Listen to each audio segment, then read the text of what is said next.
और यूक्रेन का रूस पर बहुत बड़ा आरोप। रूस ने ज़ेलेंस्की की हत्या की कोशिश की। यह आरोप है यूक्रेन का। खेरसोन में ज़ेलेंस्की पर हमले की कोशिश की गई। यूक्रेन के द्वारा यह दावा किया गया है खेरसोन में बाढ़ प्रभावित इलाके में गए थे ज़ेलेंस्की के निकलने के बाद रूस की तरफ से बमबारी की गई और ज़ेलेंस्की की हत्या की कोशिश की गई। यूक्रेन की तरफ से यह आरोप लगाए जा रहे हैं।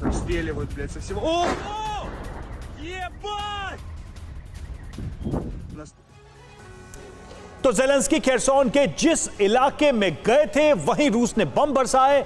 हम जल्दी से बिग बॉल के जरिए आपको समझाते हैं कि दरअसल हुआ क्या और यूक्रेन का जो दावा है उसके पीछे की कहानी क्या है। ज़ेलेंस्की की हत्या की कोशिश, यह आरोप है यूक्रेन का।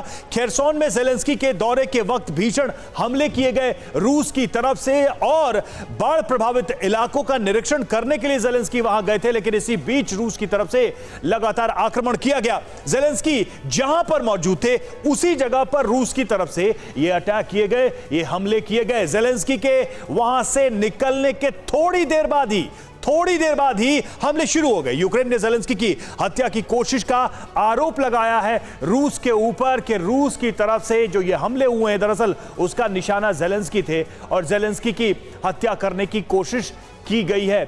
अस्थाना सर, इसके पहले हमने देखा कि पुतिन की हत्या की बात रूस कर रहा था, इधर ज़ेलेंस्की की हत्या की बात यूक्रेन कर रहा है। क्या इस समय इस वॉर की सिचुएशन में आपको लगता है कि टॉप लीडरशिप को निशाना बनाया जा सकता है? और अगर ऐसा हुआ तो ये पूरा का पूरा वॉर क्या टर्न ले सकता है?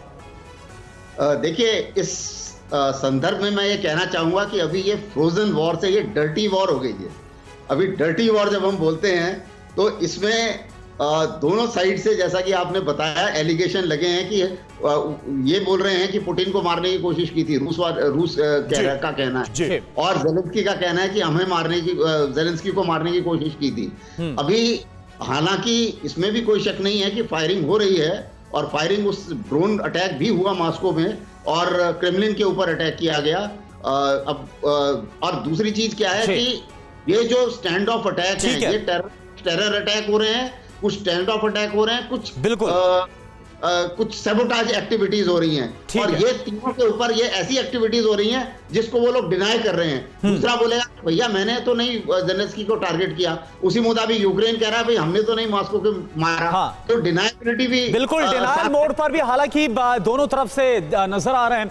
देखिए, हमारे साथ एक और खास मेहमान जुड़ गए, विंग कमांडर आलोक सहाय सर भी हमारे साथ जुड़े हुए हैं। आलोक सर, क्या लग रहा है कि जो मॉस्को में क्रेमलिन के ऊपर ड्रोन अटैक हुआ था इसके बाद डायरेक्ट टारगेट पर आ गए हैं, कैसे भी हो ज़ेलेंस्की को खत्म करना है, ये मिशन नजर आ रहा है आपको?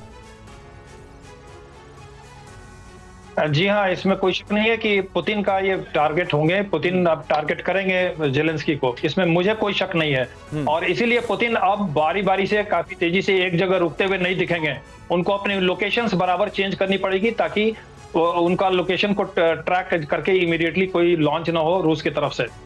और देखिए, लड़ाई काफी गलत दिशा में जा रही है और काफी बर्बादी होने की आशंका है।